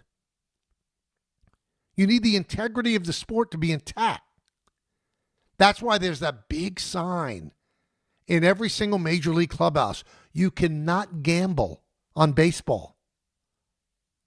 Maybe, just thinking out loud here, the way to get rid of this, you don't allow any player to bet on anything. Because the more they bet, if they get themselves into a hole, the more susceptible they are to throwing a game to get some of the money back. If you're a football player, you can't bet baseball, hockey, basketball, college sports, and you can't play poker. You can't play organized poker games. Try that on for size. And the players are going to rebel because there's a lot of dead time when you're an athlete and you're on the road. Can't go into a casino. Officials can't. Referees can't. The more you keep players away from doing stuff that could put them in a financial hole, the less likely they are to get involved in a situation where they have to throw a game or throw a prop in order to make some of that money back. There's ways around this. But again, it's hard to legislate stupid. And it's hard to legislate against evil. Because some people are just dumb and some people are bad people. No matter what guardrails you put up, They'll find a way around it because they're just bad people and they do bad things. And that's been around since the beginning of time. Bad people do bad things, and there's no way to stop them. Once it happens, you could punish them, but there's no way to stop it from happening because evil people are going to do evil things. And the more guardrails you put up, they'll figure it out. Once again, one of the most awkward transitions of all time. The FanDuel Sportsbook app is your home for all your favorite NFL bets. From yards to touchdowns to who will win, with FanDuel, any play can be the play of the game. Tonight, FanDuel is giving all customers a 30% PBT. That's right. You can get in on the action with a 30% PBT tonight during the Chiefs-Commanders game. So make FanDuel your go-to app for any snap. Just visit FanDuel.com/K to bet on the game. Play your game with FanDuel, an official sports betting partner of the NFL. 21 plus and physically present in New York. Opt-in required. Bonus issued as non-withdrawable profit boost tokens. Restrictions apply, including any token expiration and max wager amount. See terms at sportsbook.fanduel.com. For help with a gambling problem, call 1-877-8-HOPE-NY or text HOPE-NY 467-369. The Association on Aging in New York is celebrating the 60th anniversary of the Older Americans Act, which funds vital programs for millions of older adults. Services include meals, transportation, home care, Medicare counseling, case management, and caregiver support. Today, people are uncertain whether some programs remain available. We can help. To learn more about these essential programs and how to keep them, visit our website at agingny.org. Sponsored by the Association on Aging in New York. This October, the only thing scarier than missing the game is missing out on a brand new Kia. At Kia City of the Bronx, 3505 Connor Street is where the ghosts of old rides get traded in and new legends are born. They've got a monster lineup of new Kias that'll take you from tailgates to haunted houses in style. Visit KiaCity.com or call 646-917-7955. Don't get spooked, get moving. Kia City of the Bronx, where Halloween meets horsepower. This fall, don't sit on the sideline because of pain. If you're tired of waking up stiff, fighting neck, back, or joint pain, and missing out on the things you love, it's time to take action. Call Dr. Jay Shaw at Sandwell Pain, New Jersey's top pain specialist. Dr. Shaw is an Ivy League trained, double board certified, and laser focused on one thing: getting you back in the game. Living pain-free, no surgery, no cuts, no downtime. Just precise image-guided treatments that deliver real results. Whether it's sciatica, nerve pain, migraine, or chronic joint pain, Dr. Shaw will personalize a non-surgical game plan just for you without pain medication. Same-day and next-day appointments are available with offices in Woodbridge, Livingston, and Inglewood. Most major insurances are accepted, so what are you waiting for? Don't let pain keep you out of the action this season. Visit Sandwell Pain to text, call, or book online. You'll wish you met Dr. Jay Shaw a lot sooner. Relief starts today, and victory over pain is closer than you think. At Uline, the prevailing opinion is, if you don't live it, you don't believe it. The people at Uline believe in hard work, and they live it by being there 24/7 to answer your call, having 41,000 items in stock, and offering same-day shipping from 12 locations across North America. Business owners, sellers, buyers, shippers, and packers believe it. Uline is the hard-working, dependable source for your shipping and industrial supplies. Visit uline.com. Hey, it's Alan Hahn. Let me tell you about my friends at Bath Fitter. They remodeled the bath by my pool. They converted a tub into a shower. The result is amazing. Bath Fitter offers all types of custom bath renovations, including their unique PermaFit solution for a watertight fit. It's done in one day, easy to clean, and durable with no demo or mess, and it costs less than a standard replacement, plus a lifetime guarantee. Right now, you get no money down, no payments, or interest until 2027. So start designing your bath today at bathfitter.com. There's only one Bath Fitter. Looking for the best internet deal? It's just a fast phone call away. Only Optimum Fiber Internet delivers the fastest and most reliable fiber internet starting at just $40 a month. That's right, lightning fast fiber internet at a price that won't slow you down. Call 888-4OPTIMUM today to lock in your offer in just a few minutes and see how you can also get the Disney Plus Hulu bundle and an unlimited mobile line on us. Don't take slow for an answer. Call 888-4OPTIMUM or visit Optimum.com today. Terms apply. Harry Douglas here. Fellas, it's time to step up your grooming game. Manscaped just leveled up with the Lawnmower 5 and the Chairman Plus, two powerhouses built for unmatched precision, comfort, and control. Whether you're cleaning up before a night out, preparing for a big meeting, or getting ready for a game day, Manscaped has the tools to help you look and feel your absolute best. These aren't just old school clippers. They're engineered for modern men who take pride in their daily routine. So upgrade your grooming gear and experience the difference. And now you can find Manscaped products at your local Walmart.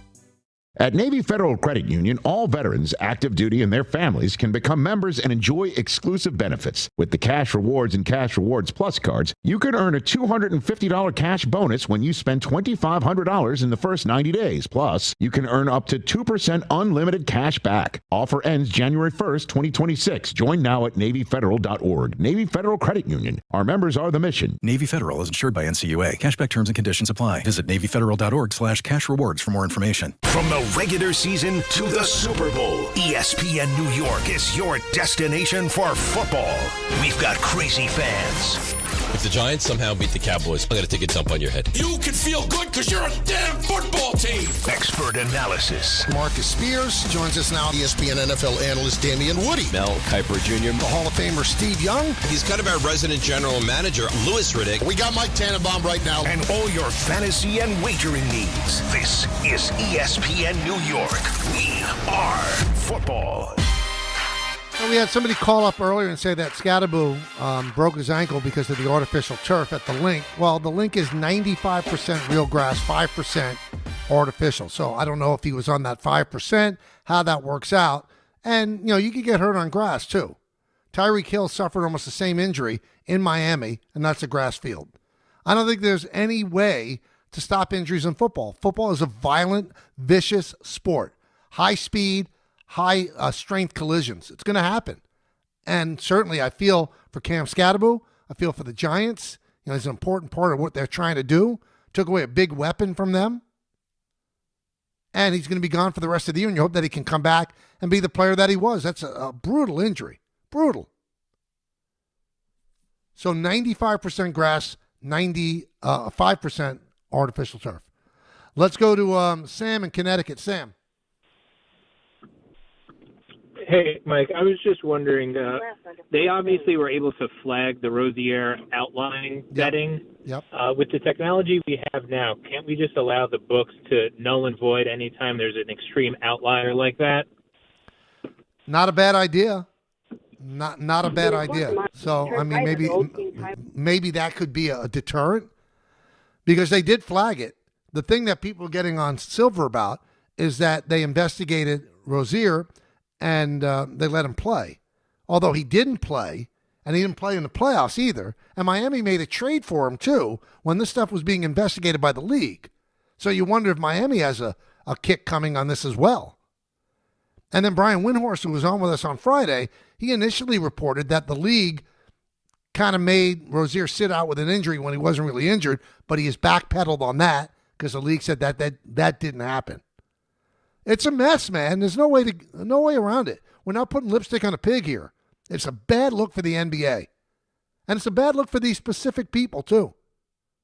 I keep reading about what a great guy Chauncey Billups is. He's top of the line. Brian Windhorst even said it. He used to work at ESPN. And I've read other people say you wouldn't meet a finer person. I'm not saying that he's not a fine person. But if these allegations are true, how could you put him under the heading of fine person? Listen, if he was recruited by organized crime to bring in marks into their big poker game, that's one thing. But if he did that and then played in the game and knew that the games were fixed, then under no stretch of the imagination is he a great guy. He's a bad guy. Again, this is what he's alleged to have done. He has the right to defend himself and see if it's going to hold or not. But be careful about like stepping out and saying, oh, what a great guy. Now, I saw a lot of that with the Mark Sanchez stuff. And I talked about it on the next show. How people can't stop themselves from like tweeting out stuff in the moment so they could be the first one to say something. And all of those people have gone dead silent after some of the specifics of what happened when Mark Sanchez came out. There are some people that you might think are great people. They might live right next door to you. And they could get arrested for insider trading. or doing terrible things. How often do we hear somebody who mowed down their own family? Wow, he's such a good guy. Never would have expected it from him. It's the people that you don't expect that do bad things. You never hear somebody go, yeah, I knew the guy. I could definitely see him snapping like that. You never hear that. You only hear, he was a great guy. What a great family man. Who knew he had 15 families buried in his basement? So I'm going to reserve judgment on Chauncey Billups and Terry Rozier and Damon Jones until we see what the courts say. Then we'll know for sure if they're good guys beyond reproach. We'll check it out then. Until then, let's hold up just a little bit. All right, Don Hahn and Rosenberg coming up in just a moment. You definitely want to stay tuned for that. We'll be back again tomorrow at 1. And in the words of Billy Joel, life is a series of hellos and goodbyes. I'm afraid it's time for a goodbye again. See everybody. Have a great afternoon. If you've been injured on a construction site, then you need a lawyer who knows New York's unique